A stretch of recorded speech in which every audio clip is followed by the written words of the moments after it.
Good morning बच्चों। तो क्या हाल है आप लोगों के? बढ़िया। तो चलिए, पिछले क्लास में हम लोगों ने क्या क्या डिस्कस कर लिया था। हम लोगों ने जो इंपॉर्टेंट डायमेंशंस हैं वो डायमेंशंस हम लोगों ने डिस्कस कर लिया था। और लास्ट टॉपिक हम लोगों ने क्या पढ़ा था? प्रिंसिपल ऑफ होमोजिनिटी पढ़ा था, जो कि मैंने आप लोगों को बता दिया था कि बहुत ही आसान सा टॉपिक है, बट उस पर सवाल बहुत कर रहे आएंगे। ठीक है, तो अब जो सवाल आने वाले हैं थोड़ा दिमाग खोल के लगाएंगे। हालांकि है सवाल सारे के सारे क्या ईजी, लेकिन अभी आपको कैसे लगेंगे?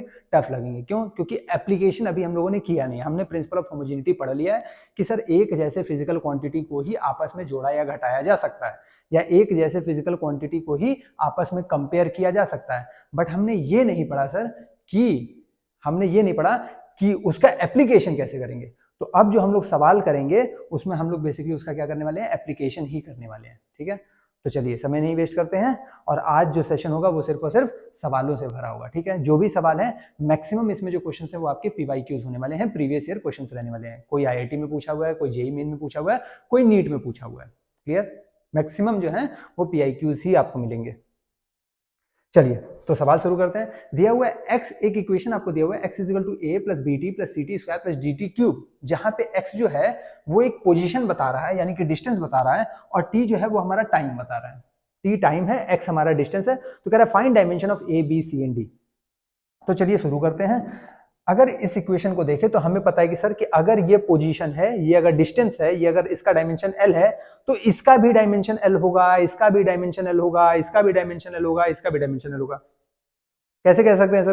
क्योंकि अगर दो क्वांटिटीज बराबर हैं, LHS इक्वल टू RHS है, तो जो LHS का डायमेंशन होगा वही RHS का भी डायमेंशन होना चाहिए। यानी इस पूरे का डायमेंशन जो होना चाहिए RHS वाले का, वो लेंथ होना चाहिए, क्योंकि LHS का डायमेंशन क्या है? लेंथ है। अब अगर RHS में देखा जाए तो 1 2 3 4 फिजिकल क्वांटिटीज आपस में एडिशन में है, तो हमने पहले ही कहा था कि एक ही जैसे फिजिकल क्वांटिटीज को जोड़ सकते हैं। और अगर हमें लेंथ लाना है तो हमें लेंथ को ही बार बार जोड़ना पड़ेगा, यानी कि इसका भी डायमेंशन एल होगा, इसका भी डायमेंशन एल होगा, इसका भी डायमेंशन एल होगा, इसका भी डायमेंशन एल होगा। बोलिए क्लियर है क्या? तो अब सॉल्व करते हैं और देखते हैं कैसे डायमेंशन निकालते हैं। अगर बात करें ए का, तो हम साफ साफ कह सकते हैं कि सर ए का जो डायमेंशन होगा वो एल के बराबर होगा। क्यों? सिंस एक्स का अगर मैं डायमेंशन का बात करूं तो एक्स का डायमेंशन क्या है? एल के बराबर है। बोलिए क्लियर या नहीं? हमने क्या कहा? अगर ए का डायमेंशन हमें निकालना होगा तो हम कह सकते हैं कि एल होगा, और एक्स का डायमेंशन निकालना होगा तो वो भी हमारा क्या होगा? एल होगा। इसको थोड़ा सरल भाषा में लिख लेते हैं। चलिए, तो हमने कहा कि सर जो एक्स का डायमेंशन होगा, dimension of X is equal to क्या होगा? Dimension of A plus B T plus C T square plus D T cube. तभी इनको कंपेयर किया गया। तो हम कह सकते हैं कि डायमेंशन ऑफ एक्स क्या है? एल है। तो बराबर डायमेंशन ऑफ हम कह सकते हैं A plus B T plus C T square plus D T cube. तो यहां से हम कह सकते हैं कि आरएचएस का एलएचएस का जो डायमेंशन है वही आरएचएस का भी डायमेंशन रहने वाला है। तो अब आरएचएस में हम देख रहे हैं 1 2 3 4 पार्ट जुड़े हुए हैं, तो ये चार के चारों फिजिकल क्वांटिटीज का डायमेंशन क्या होगा? सर सेम होगा। जुड़ के क्या देंगे? एक जैसे ही फिजिकल क्वांटिटी देंगे। वो क्या दे रहे हैं? लेंथ दे रहे हैं। तो क्या इन सबका फिजिकल क्वांटिटी का डायमेंशन लेंथ होगा? बिल्कुल। तो अगर मैं ए का बात करूं तो ए का डायमेंशन क्या हो जाएगा? एल हो जाएगा। अगर मैं बीटी का डायमेंशन का बात करूं तो बीटी का भी डायमेंशन क्या हो जाएगा? एल हो जाएगा। देयरफॉर अगर मैं बी का डायमेंशन सॉल्व करता हूं तो ये एल बाई टी आ जाएगा, और इसको जब मैं सॉल्व करूंगा तो ये क्या आ जाएगा? L T to the power -1 आ जाएगा। उसी तरह अगर मैं सी टी स्क्वायर के डायमेंशन का बात करूं तो इसका भी डायमेंशन क्या आना चाहिए? लेंथ आना चाहिए। तो अगर मैं सी के डायमेंशन का बात करूं तो ये डायमेंशन एल तो रहेगा ही, और ये टी स्क्वायर नीचे आ जाएगा। तो जब मैं इसको सिंप्लीफाई करूंगा तो ये क्या हो जाएगा? एल टी -2 हो जाएगा। ठीक है, एल टी -2 हो जाएगा। अगर मैं डी टी क्यूब का बात करूं तो सर डी टी क्यूब का भी डायमेंशन क्या रहने वाला है? एल ही रहने वाला है। देयरफॉर अगर मैं डी का डायमेंशन बात करूं तो ये sir L by T cube हो जाएगा। और अगर इसको फर्दर सिंप्लीफाई करें तो ये हो जाएगा L T to the power -3। बोलिए क्लियर है क्या? तो क्या हमारा ए बी सी डी का डायमेंशन आ गया? चलिए जल्दी इसका स्क्रीनशॉट लीजिए। डायमेंशन ऑफ ए हमारा आ जाएगा एल, डायमेंशन ऑफ बी आ जाएगा हमारा L T -1, dimension of C आ जाएगा हमारा L T -2, dimension of D आ जाएगा मेरा एल टी -3। क्लियर है क्या? चलो तो आगे बढ़ते हैं अगले सवाल की ओर। अगला सवाल हमसे कह रहा है कि एक इक्वेशन हमें दिया हुआ है p plus A by V square V minus V is equal to constant. Sir बीच में क्या है, पता नहीं क्या है इनटू है। अगर दो फैक्टर दिए होते हैं बीच में कुछ नहीं होता है, इसका मतलब क्या होता है, इनटू होता है, प्रोडक्ट होता है। इज इक्वल टू कॉन्स्टेंट दिया हुआ है सर, तो क्या जरूरी है सर ये भी कॉन्स्टेंट हो ये भी कॉन्स्टेंट हो, तभी क्या कॉन्स्टेंट आया होगा, पता नहीं सर। हो सकता है इसका डायमेंशन l-2 हो, इसका डायमेंशन l2 हो, तो भी कांस्टेंट आ सकता है। तो कोई जरूरी नहीं है कि दोनों का जो डायमेंशन होगा वो बराबर होगा। पहली बात तो ये। हमसे क्या बोला, हमसे कह रहा है dimension of A and B बताइए, dimension of A and B बताइए। बोला क्या है, P हमारा प्रेशर है, V हमारा वॉल्यूम है। सर अगर इसको देखा जाए तो ये क्वांटिटी एक ही जैसा होगा तभी सब्ट्रैक्ट किया जा रहा है according to principle of homogeneity. तो मैं कह सकता हूं देयरफॉर डायमेंशन ऑफ V जो होगा वो डायमेंशन ऑफ B के बराबर होगा। और डायमेंशन ऑफ V का अगर बात करें तो V क्या है, वॉल्यूम है, तो डायमेंशन ऑफ V क्या हो जाएगा, L³ हो जाएगा। तो यही क्या हो जाएगा, डायमेंशन ऑफ B हो जाएगा। तो B का अपना डायमेंशन क्या आ गया, L³ आ गया। अब सर हमें क्या चाहिए, हमें चाहिए सर A का डायमेंशन। तो सर जो इसका डायमेंशन होगा P का, वही A बाई V का square, A by V square का भी डायमेंशन होना चाहिए। तो सिंस प्रेशर, हमें पता है कि प्रेशर क्या होता है, फोर्स पर यूनिट एरिया होता है, force per unit area. Force का अगर डायमेंशन पूछे तो मास इंटू एक्सेलरेशन, यानी कि mL_t-2। एरिया का डायमेंशन पूछे तो L2, इसको ऊपर लेके जाएंगे तो ये क्या हो जाएगा, mL-1t-2। और हमें पता है कि डायमेंशन ऑफ P जो है वो dimension of A by V square के बराबर होगा। Since dimension of P is equal to dimension of A by V square. So हम कह सकते हैं डायमेंशन ऑफ P कितना था, ये था mL-1t-2, mL-1t-2 is equal to A by V। अपना क्या है सर, V तो वॉल्यूम है तो डायमेंशन रख दो। वॉल्यूम का डायमेंशन क्या होता है सर, L3, और ये स्क्वायर था तो स्क्वायर कर दो, तो ये हो जाएगा A बाई L⁶। अब ये L⁶ इसको भेज दो सर, इसको यहां मल्टीप्लाई कर दो, तो यहां से हम कह सकते हैं देयरफॉर जो A का डायमेंशन होगा वो हो जाएगा m L6-1 तो L5 हो जाएगा, और T के पावर क्या हो जाएगा, -2 हो जाएगा। चलो जल्दी से इसका डायमेंशन उतार लो, जल्दी उतारिए इसका डायमेंशन। B का डायमेंशन हमारा क्या आ रहा है, B का डायमेंशन आ रहा है L⁻3, ठीक है। A का डायमेंशन क्या आ रहा है, mL⁵ T⁻2। क्लियर है क्या, चलो आगे बढ़ते हैं फिर। और ये रहा हमारा अगला सवाल। अगला सवाल हमसे क्या कहना चाहता है, अगला सवाल कहना चाहता है कि आपके पास एक इक्वेशन दिया हुआ है V = AT plus B by T plus C, जहां पे V क्या है, वेलोसिटी दिया हुआ है, T क्या है, टाइम दिया हुआ है, और dimension of A, B and C कह रहा है। तो C के डायमेंशन के लिए तो हमें पता है सर कि जो डायमेंशन इसका होगा वही डायमेंशन इसका भी होना चाहिए। देयरफॉर मैं कह सकता हूं कि C का जो डायमेंशन होगा वो तो T के डायमेंशन के बराबर होगा according to principle of homogeneity. Clear. अब सर अगर बात करें तो जो डायमेंशन इसका होगा वही डायमेंशन इसका भी होना चाहिए, जो डायमेंशन इसका होगा वही डायमेंशन इसका भी होना चाहिए, और यही डायमेंशन इसका भी होना चाहिए। यानी कि हम कह सकते हैं कि डायमेंशन ऑफ V जो होगा वो कहीं ना कहीं डायमेंशन ऑफ AT के बराबर होगा सर, AT के बराबर होगा। तो अगर हमें डायमेंशन ऑफ A चाहिए, देयरफॉर डायमेंशन ऑफ V क्या होता है सर, V का डायमेंशन होता है LT-1 is equal to dimension of A, और T का डायमेंशन T होता है सर। ये T हटा के यहां ले आओ तो क्या आ जाएगा, LT-1 by T is equal to A। Therefore A का डायमेंशन आ जाएगा LT, ये 1 था, ऊपर जाएगा -1 क्या हो जाएगा, -2।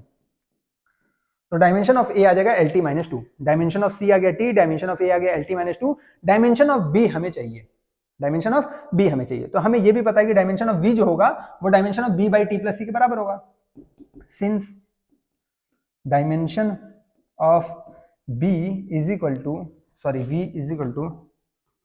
Dimension of V is equal to dimension of B by T plus C। तो डायमेंशन ऑफ V क्या होता है सर, डायमेंशन ऑफ V होता है LT-1 is equal to dimension of B हमें नहीं पता सर, और dimension of T plus C क्या हो जाएगा सर, ये भी T और ये भी T प्लस T। बोलिए कोई दिक्कत? सर टी प्लस टी क्या टी स्क्वायर हो जाएगा? नहीं भाई, टी प्लस टी क्या होता है? 2t होता है। टी प्लस टी क्या होता है? 2t होता है। और अगर 2t होता है तो पहले ही बता दिया था कि जो भी कांस्टेंट नंबर होते हैं, न्यूमेरिकल वैल्यूज, उनका डायमेंशन नहीं होता है। तो कांस्टेंट टर्म को हम कभी भी नहीं लेंगे, ठीक है? तो dimension of T plus T क्या होगा? डायमेंशन ऑफ 2t होगा। डायमेंशन ऑफ 2 क्या होगा? डायमेंशन लेस होगा। तो हम क्या लेंगे? इसका डायमेंशन टी ही ले लेंगे। T plus T plus T plus T plus T, dimension क्या आएगा सर? टी ही आएगा। क्लियर है क्या? तो अगर मैं b का डायमेंशन पूछूं, देयरफॉर b का जो डायमेंशन होगा वो हो जाएगा एल टी माइनस 1 इंटू क्या आ जाएगा? t आ जाएगा। तो ये क्या आ जाएगा? एल टी के पावर तो 0 ही हो जाएगा। चलिए जल्दी उतारिए, इसका स्क्रीनशॉट लीजिए। डायमेंशन ऑफ c हमारा क्या आ रहा है? डायमेंशन ऑफ c हमारा आ रहा है t। डायमेंशन ऑफ b हमारा क्या आ रहा है? डायमेंशन ऑफ b हमारा आ रहा है l। डायमेंशन ऑफ a हमारा क्या आ रहा है? डायमेंशन ऑफ a हमारा आ रहा है एल टी माइनस 2। उतार लिए क्या? चलो आगे बढ़ते हैं फिर। और ये रहा हमारा अगला सवाल। सर ये क्या आ गया? हाँ यही आ गया, यही पढ़ना है, ठीक है? Exponential function. हम जब बात कर रहे थे डायमेंशन का, तो एक्सपोनेंशियल फंक्शन के बारे में बात किए थे क्या एक्सपोनेंशियल फंक्शन के बारे में? हाँ सर बात तो किए थे। आपने कहा था कि डायमेंशन लेस होता है। बिल्कुल डायमेंशन लेस होता है। क्यों होता है जरा देखते हैं। अगर मैं कह रहा हूं 2 के पावर 2 तो आप कहेंगे क्या? 4। अगर मैं कह रहा हूं 2 के पावर 2 kg तो आप कहेंगे हैं? हाँ आप कहेंगे हैं, नहीं पता सर। 2 के पावर 2 क्या होता है? सर 2 के पावर 2 4 होगा। 2 के पावर 2 kg क्या होगा? सर पता नहीं क्या होगा। इसका मतलब जब भी एक्सपोनेंशियल फंक्शन का बात आए, जब भी एक्सपोनेंशियल फंक्शन का बात आए, तो हम क्या कह सकते हैं कि सर ऊपर जो क्वांटिटी होगा, ऊपर जो क्वांटिटी होगा ये क्या होगा? ये डायमेंशन लेस होगा। क्या कह सकते हैं कि ऊपर जो क्वांटिटी होगा वो क्या होगा? डायमेंशन लेस होगा। अच्छा इतना ही नहीं, अगर हम बात करें और हम कहें कि इस पूरे का वैल्यू बताओ, इस पूरे का, तो तुम कहोगे सर इस पूरे का भी वैल्यू क्या होगा? डायमेंशन लेस होगा। बोलो कह सकते हैं क्या? हाँ सर 2 के पावर 2 भी क्या होगा? वो भी डायमेंशन लेस होगा। तो इस पूरे को भी हम कह सकते हैं कि डायमेंशन लेस होगा। बोलो बात समझ में आया क्या? यानी कि जब भी एक्सपोनेंशियल फंक्शन का बात आए तो ऊपर वाला मलबा डायमेंशन लेस, ये पूरा मलबा डायमेंशन लेस। आए क्या बात समझ में? बहुत अच्छे। यानी कि अगर हम कह रहे हैं कहीं पे भी e के पावर डब्बा है, e के पावर क्या है? डब्बा है, अगर ऐसा कहीं लिखा हुआ है तो हम सीधे क्या कहेंगे? हम कहेंगे ये जो डब्बा है, ये डब्बा क्या होगा? डायमेंशन लेस होगा। ये डब्बा क्या होगा? डायमेंशन लेस होगा। और अगर उतने में ही कोई आके आपसे पूछ दे कि अच्छा भैया डब्बा डायमेंशन लेस होगा, तो एक काम कीजिए जरा इसके बारे में बताइए, ये डब्बा क्या होगा? तो आप कहेंगे कि भैया आप जो भैया ये डब्बा दे रहे हैं ना, ये भी डब्बा क्या होगा? अपना पूरा का पूरा डायमेंशन लेस ही होगा। ये भी पूरा डब्बा क्या होगा? डायमेंशन लेस होगा। बोलिए क्या बात समझ में आया? एक्सपोनेंशियल फंक्शन का जो भी पावर होगा वो भी डायमेंशन लेस होगा, और एक्सपोनेंशियल फंक्शन का जो वैल्यू आएगा फाइनल, वो भी डायमेंशन लेस होगा। इसका मतलब अब सवाल से समझते हैं। सर टी दिया है टाइम, हमसे पूछ रहा है कि ए बराबर कांस्टेंट है, तो find dimension of A. Dimension of A हमें बताइए कि क्या होगा। तो देख लेते हैं सर क्या होगा। आपके हिसाब से क्या होना चाहिए? होना ये चाहिए कि सर ऊपर वाला जो मलबा होता है वो क्या होता है? डायमेंशन लेस होता है। देयरफॉर हम कह सकते हैं कि ए टी स्क्वायर जो होगा वो क्या होगा? डायमेंशन लेस होगा, यानी m0 l0 t0।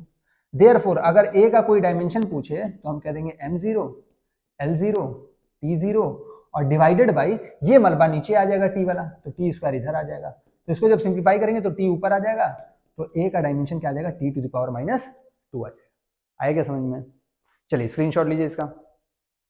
ए का डायमेंशन क्या आ जाएगा अपना? T to the power minus 2 आ जाएगा। चलिए आगे बढ़ते हैं फिर अगले सवाल की तरफ। ये रहा हमारा अगला सवाल। अब सर ये क्या ले आए? हाँ तो ये हमारे पास क्या आ गया? साइन का फंक्शन आ गया। अब साइन का फंक्शन आ गया तो जरा ध्यान दीजिए, आपने ट्रिग्नोमेट्री पढ़ा होगा क्लास 10th में। सर साइन अंदर आता था theta, sine theta, cos theta, tan theta, यही आता था। थीटा क्या होता था सर? थीटा एक एंगल होता था, 0 degree, 10 degree, 30 degree, 45 degree, 60 degree, 90 degree angle होता था। 2D एंगल का यूनिट क्या होता है सर? यूनिट रेडियन होता है। यूनिट क्या होता है? रेडियन होता है। डायमेंशन क्या होता है सर? डायमेंशन लेस होता है। क्या होता है? डायमेंशन लेस होता है। यानी कि हम यहां से एक चीज कह सकते हैं सर कि साइन के अंदर का जो भी मलबा होगा, ये क्या होगा सर, ये जो होगा वो डायमेंशन लेस होगा, ये जो होगा वो क्या होगा, डायमेंशन लेस होगा। अब सर साइन 0 डिग्री की वैल्यू 0 आती थी, साइन 30 डिग्री की वैल्यू क्या आती थी 1/2 आती थी, साइन 45 डिग्री की वैल्यू 1/√2 आती थी। यानी साइन का कोई भी अगर हम डिग्री निकालेंगे, साइन का कोई भी वैल्यू डिग्री में निकालेंगे, जैसे sine 30 degree, sine 45 degree, sine 60 degree, sine 90 degree, तो हमेशा क्या देगा, एक न्यूमेरिकल वैल्यू देगा। और अगर वो हमेशा एक न्यूमेरिकल वैल्यू दे रहा है तो हम कह सकते हैं वो भी क्या होगा, डायमेंशन लेस होगा। इसका मतलब ये हुआ कि अगर आपसे आपको ये पूछ दे कि भैया अंदर वाला मलबा तो डायमेंशन लेस है, लेकिन इस मलबे के बारे में क्या कहना चाहेंगे आप, तो आप कहेंगे सर ये वाला भी मलबा डायमेंशन लेस है। बोलिए क्या बात समझ में आया? सर क्या ये सिर्फ साइन के साथ होगा? अरे नहीं भाई, किसी भी ट्रिग्नोमेट्रिक फंक्शन के साथ होगा, साइन हो, कॉस हो, टेन हो, कॉट हो, क्योंकि सब के सब क्या देते थे, न्यूमेरिकल वैल्यू ही देते थे। सब के सब इनपुट क्या लेते थे, डिग्री या फिर रेडियन ही लेते थे इनपुट में। बात समझ में आया क्या? यानी कि ट्रिग्नोमेट्रिक फंक्शन के अंदर वाला मलबा डायमेंशनलेस, ट्रिग्नोमेट्रिक फंक्शन का उस मलबे के साथ वैल्यू वो भी डायमेंशनलेस। समझ में आया क्या? अब सवाल समझते हैं। इक्वेशन दिया y equal to a sine bracket के अंदर 2 pi by lambda ct minus X. X Y जो है वो मेजर्ड इन मीटर है, एक्स और वाई जो है वो मीटर में मेजर किया जा रहा है, यानी कि इनका डायमेंशन लेंथ होगा। t जो है वो टाइम है, यानी इसका डायमेंशन t होगा। Find dimension of lambda c and a, lambda c और a का डायमेंशन हमें बताना है। तो जरा दिमाग की नसें दौड़ाते हैं अपनी। तो हमसे क्या कह रहा है कि ये कुछ ऐसे दिया हुआ है, सर ये अच्छा नहीं लग रहा है। साइन के अंदर मलबा जो होता है वो डायमेंशन लेस होता है, लेकिन यहाँ पे मलबा जो है वो आपने फैक्टर में दिया हुआ है, तो पहले इस फैक्टर को हटाते हैं सर, अच्छे से लिखते हैं। तो हम लिख सकते हैं कि y is equal to a sine और ब्रैकेट के अंदर इस 2 पाई बाय लैम्डा को दोनों से मल्टीप्लाई कर देते हैं, तो 2 pi by lambda ct minus ये क्या हो जाएगा 2 pi by lambda x, 2 pi by lambda x। अब हमको पता है सर कि ये जितना भी आपके पास ये मलबा पड़ा है ना, आपके पास ये जो मलबा पड़ा है ये पूरा मलबा क्या होगा सर, ये पूरा मलबा डायमेंशन लेस होगा। अच्छा, फिर कोई पूछे ये पूरा मलबा क्या होगा, तो आप कहेंगे ये भी पूरा मलबा क्या होगा, डायमेंशन लेस होगा। क्या बात समझ में आया क्या? अगर कोई बोले ये मलबा क्या है, तो आप कहेंगे ये मलबा डायमेंशन लेस है। कोई कहे ये मलबा क्या है, तो आप कहेंगे ये भी मलबा डायमेंशन लेस है। मतलब जितना भी कचरा है मलबा ये सारा का सारा डायमेंशन लेस है। तो जरा अंदर वाले को पहले देखते हैं। अगर अंदर वाला डायमेंशन लेस है तो सर डायमेंशन लेस ही डायमेंशन लेस में सब्ट्रैक्ट हुआ होगा, तो डायमेंशन लेस दिया होगा, तो ये दोनों क्या होंगे, डायमेंशन लेस होंगे। अच्छा, अगर ये दोनों डायमेंशन लेस होंगे तो जरा इस पे आ जाते हैं। सर अगर बात करें 2 पाई बाई लैम्डा का, अगर हम बात करते हैं 2 पाई बाई लैम्डा एक्स का, तो इसका डायमेंशन क्या होगा सर, इसका डायमेंशन होगा m0 l0 t0। 2 पाई डायमेंशन लेस होता है सर, x जो है वो मीटर में है, यानी x का डायमेंशन l होगा सर, तो यहाँ पे l हो जाएगा, और ये लैम्डा उठ के यहां चला जाएगा, तो लैम्डा का डायमेंशन क्या हो गया, l हो गया सर, लैम्डा का डायमेंशन l फाइनल। अब जरा आते हैं इस पे, sir 2 pi by lambda ct भी क्या होगा, डायमेंशन लेस होगा, तो इसको भी करते हैं। 2 पाई बाई लैम्डा ct जो होगा ये भी क्या होगा, डायमेंशन लेस होगा, यानी m0 l0 t0 होगा। हमें क्या चाहिए, हमें c का डायमेंशन चाहिए, हमें c का डायमेंशन चाहिए, तो c को यहीं रहने दो सर, ये m0 l0 t0 है, इसको तो लिखने की जरूरत नहीं है। ये लैम्डा ऊपर जाएगा, लैम्डा का डायमेंशन क्या है, l है, तो यहां पे क्या आ जाएगा, एक l आ जाएगा। बाई 2 पाई डायमेंशन लेस था तो छोड़ देंगे, t नीचे आ जाएगा तो t को नीचे लगा देंगे, यानी c का डायमेंशन कितना आ गया, l t माइनस 1। बोलिए आया क्या? c का डायमेंशन कितना आ गया, l t minus 1। Sir c का डायमेंशन आ गया, लैम्डा का डायमेंशन आ गया, a का डायमेंशन चाहिए। सर ये पूरा का पूरा मलबा डायमेंशन लेस है, तो क्या y का डायमेंशन a के डायमेंशन के बराबर नहीं होगा? बिल्कुल होगा। तो कह सकते हैं देयरफॉर y का जो डायमेंशन होगा वो कितना है, l है सर, क्योंकि दोनों मीटर में मेजर किए हैं, तो यही हमारा डायमेंशन ऑफ a भी होगा। उतार लीजिए जल्दी, आया क्या समझ में? तो हमारा a का डायमेंशन आ जाएगा जो कि लेंथ होगा, हमारा लैम्डा का डायमेंशन आ जाएगा जो कि लेंथ होगा, और हमारा c का डायमेंशन आ जाएगा जो कि एल टी माइनस 1 होगा। क्लियर है? चलिए तो फिर आगे बढ़ते हैं, स्क्रीनशॉट आपने ले ही लिया होगा। तो हमने क्या सीखा, अभी जो पिछला एक्सपोनेंशियल फंक्शन था और जो एक ट्रिग्नोमेट्रिक फंक्शन था उससे हमने क्या सीखा, हमने ये सीखा सर कि जब भी नंबर के ऊपर कोई भी पावर रहता है तो ये क्या होता है, ये डायमेंशन लेस होता है। और ये पूरी क्वांटिटी क्या होती है, ये पूरा मलबा का अगर बात करें तो ये पूरा मलबा भी क्या होगा, डायमेंशन लेस होगा। बात समझ में आया क्या? ये पूरा मलबा भी क्या होगा? डायमेंशन लेस होगा। फिर हमने पढ़ा कि सर साइन के अंदर कोई भी मलबा होता है वो क्या होता है? डायमेंशन लेस होता है। तो आपने कहा ये पूरा मलबा भी क्या होगा? ये पूरा मलबा भी डायमेंशन लेस होगा। क्या यहाँ पे साइन ही आ सकता है? नहीं, कुछ भी आ सकता है। साइन आ सकता है, कॉस आ सकता है, टेन आ सकता है, कॉट आ सकता है, कोसेक आ सकता है, सेक आ सकता है। बात समझ में आया क्या? कोई भी आ सकता है। ठीक है, चलो स्क्रीनशॉट ले लो इसका जल्दी से, बढ़े आगे। चलो, तो अगला सवाल हमारे पास क्या है? अगला सवाल हमारे पास कुछ ऐसा है, हमारे पास एक इक्वेशन दिया हुआ है y is equal to a sine omega x by V minus K, जहां पे ओमेगा हमारा क्या एंगुलर वेलोसिटी है, v हमारा लीनियर वेलोसिटी है। तो कह रहा है डायमेंशन बताइए x और k का, x और k का डायमेंशन बताना है।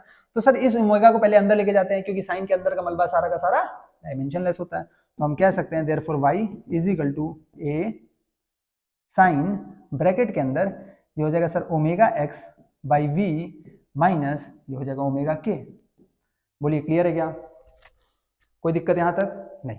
अब सर हमें पता है कि ये पूरा का पूरा मलबा क्या होता है? सर ये पूरा का पूरा मलबा जो होता है ये एक डायमेंशनलेस क्वांटिटी होती है। हमें पता है कि ये जो होता है ये क्या होता है? ये डायमेंशनलेस होता है।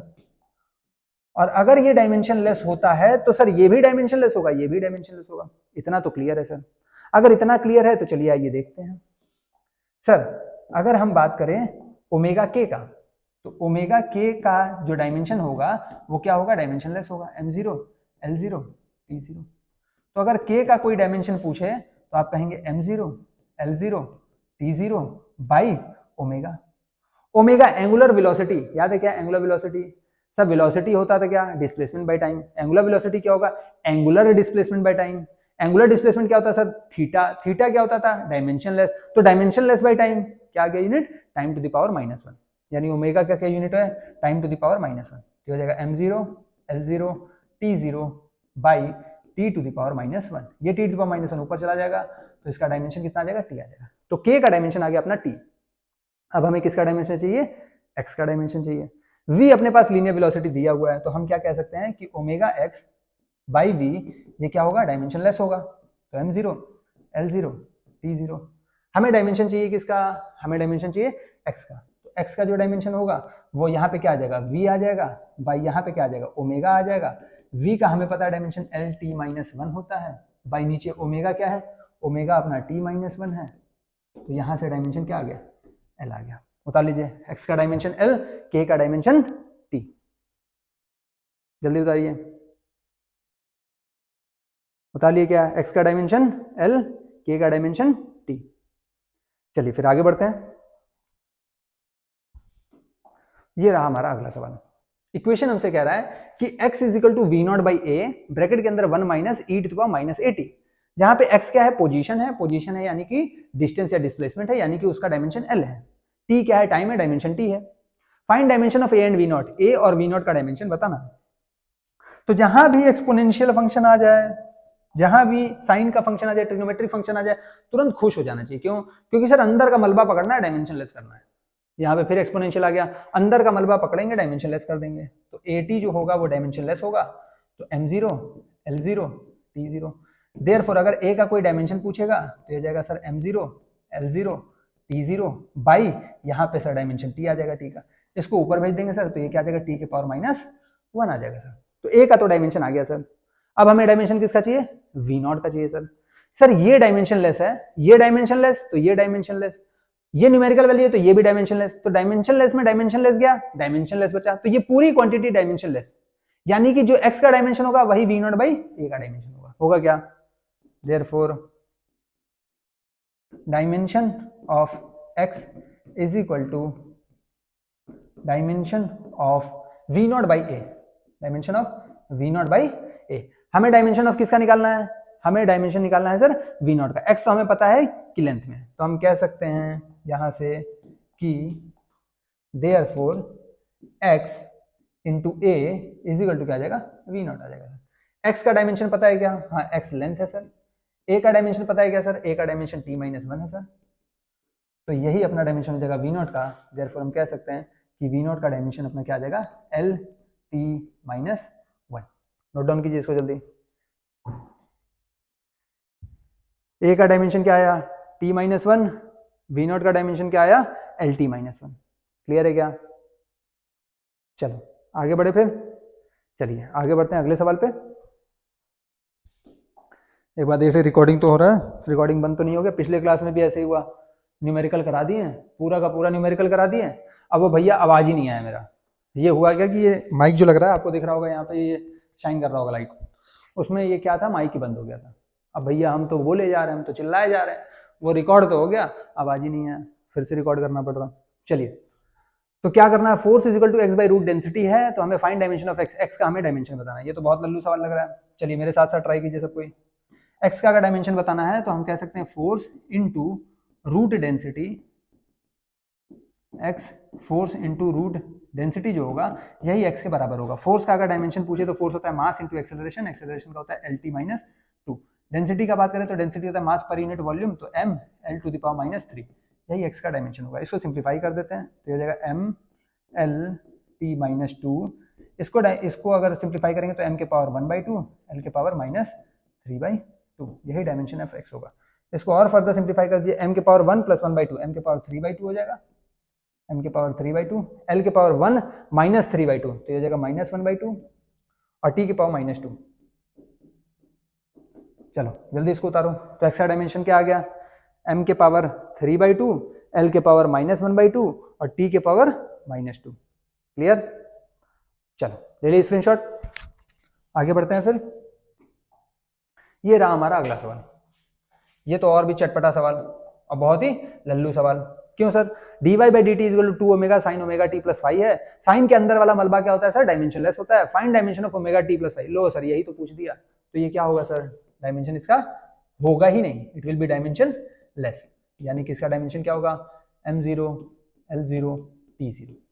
आगे के बात समझ में, ऐसा भी सवाल आता है, ठीक है। चलिए आगे बढ़ते हैं और ये रहा हमारा अगला सवाल। इसको जरा ध्यान से देखिएगा और जरा अपने से कोशिश भी करिएगा। सर यहाँ पे दिया f equal to eta A delta V by delta Z, इसको ईटा पढ़ते हैं। ये ईटा क्या है, तो ये ईटा कोएफिशिएंट ऑफ विस्कोसिटी है, ये ईटा क्या है, कोएफिशिएंट ऑफ विस्कोसिटी है। याद करिए जब हम लोग डायमेंशन पढ़ रहे थे तो हम लोगों ने कोएफिशिएंट ऑफ विस्कोसिटी का डायमेंशन निकाला था, क्या याद है?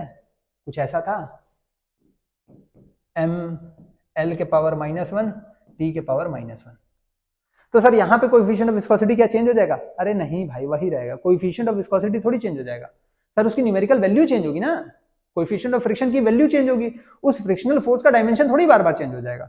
तो कोएफिशिएंट ऑफ जो कोएफिशिएंट ऑफ विस्कोसिटी है उसका डायमेंशन तो यही आना चाहिए, बिल्कुल। तो निकाल के देख लेते हैं, डायमेंशन ऑफ क्या पूछा है, ईटा ही पूछा है, तो हम कह देंगे therefore f by A into ये delta V by delta Z जब उधर जाएगा तो delta Z by delta V हो जाएगा, delta Z by delta V हो जाएगा।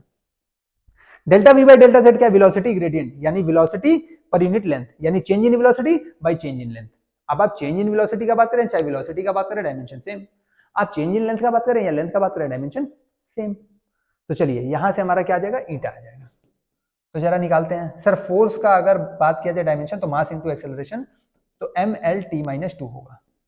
ए हमारा क्या है, ए हमारा एरिया है, तो एरिया है तो डायमेंशन क्या हो जाएगा, एल स्क्वायर हो जाएगा, इनटू ये ग्रेडियंट था तो पर यूनिट लेंथ होता है तो लेंथ कर दिया, वेलोसिटी था तो एल टी माइनस 1 कर दिया, यही हमारा क्या होगा, ईटा होगा।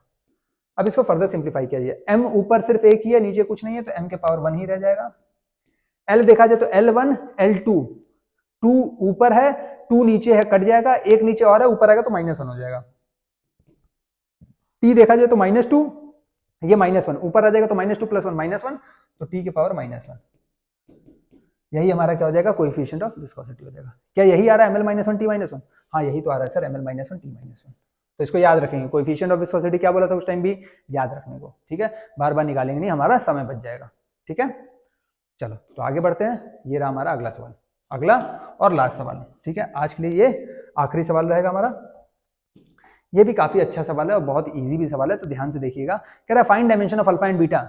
सर यहाँ पे बीटा का तो साफ साफ दिख रहा है कि जो डेंसिटी का होगा वही बीटा क्यूब का होगा, दिख रहा है क्या सर, डायमेंशन ऑफ डेंसिटी जो होगा is equal to dimension of beta cube होगा।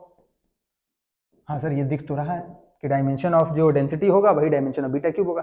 डेंसिटी का अगर डायमेंशन का बात करें तो डेंसिटी क्या होता है, मास पर यूनिट वॉल्यूम। मास कितना हो जाएगा, m पर यूनिट वॉल्यूम यानी L⁻⁻3। यही क्या हो जाएगा, डायमेंशन ऑफ किसका हो जाएगा, b क्यूब का हो जाएगा।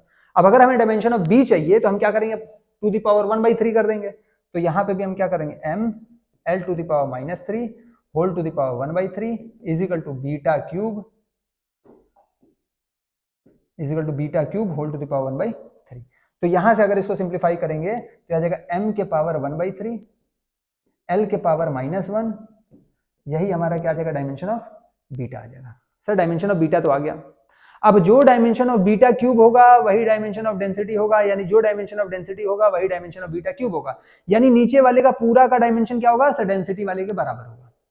हमें डायमेंशन किसका चाहिए, अल्फा का चाहिए। देयरफॉर हम कह सकते हैं कि अल्फा का डेंसिटी जो होगा वो क्या होगा, फोर्स इनटू डेंसिटी और प्लस बीटा क्यूब। सर अगर फोर्स का बात करें तो फोर्स का डायमेंशन क्या था, मास इनटू एक्सेलरेशन, तो m l t-2 इनटू अगर डेंसिटी का बात करें तो डेंसिटी क्या था, मास पर यूनिट वॉल्यूम, इनटू अगर बीटा क्यूब का बात करें तो ये भी तो डेंसिटी का ही था। हाँ सर तभी तो ऐड हो रहे थे। तो सर एक बार लिखे चाहे दो बार लिखे, आप डायमेंशन ऑफ एल लिखो प्लस डायमेंशन ऑफ एल लिखो या फिर डायमेंशन ऑफ एल लिखो, बात तो एक ही है, dimension of L plus dimension of L give dimension of L. तो इसको दो बार लिखने की जरूरत नहीं है। तो हम क्या कह सकते हैं, हम कह सकते हैं m L⁻⁻2 इंटू ये हो जाएगा m L⁻⁻3। इसको सिंप्लीफाई कर देंगे तो m के पावर कितना हो जाएगा, 2 हो जाएगा, l के पावर कितना हो जाएगा, 1 - 3 -2 हो जाएगा, और t के पावर कितना हो जाएगा, ये -2 हो जाएगा। तो डायमेंशन आ जाएगा m2 L⁻⁻2 t⁻²। उतार लीजिए जल्दी जल्दी उतारिए, m2 L⁻² t⁻²। बताइए क्लियर है क्या। तो बस आज के लिए इतना ही रखते हैं, तो फिर अब मिलेंगे अगले दिन अगले टॉपिक पे। अगला टॉपिक क्या, कुछ सवाल और रह गए हैं, ये सवाल पहले खत्म करेंगे। ये सवाल को खत्म करने के बाद फिर हम लोग चलेंगे एप्लीकेशन ऑफ डायमेंशनल एनालिसिस पे, कि ये जो डायमेंशनल एनालिसिस हम लोग कर रहे हैं इसका कहाँ कहाँ एप्लीकेशन हो सकता है। ठीक है, तो अगले क्लास में मिलते हैं फिर अगले टॉपिक पे। Till then okay bye.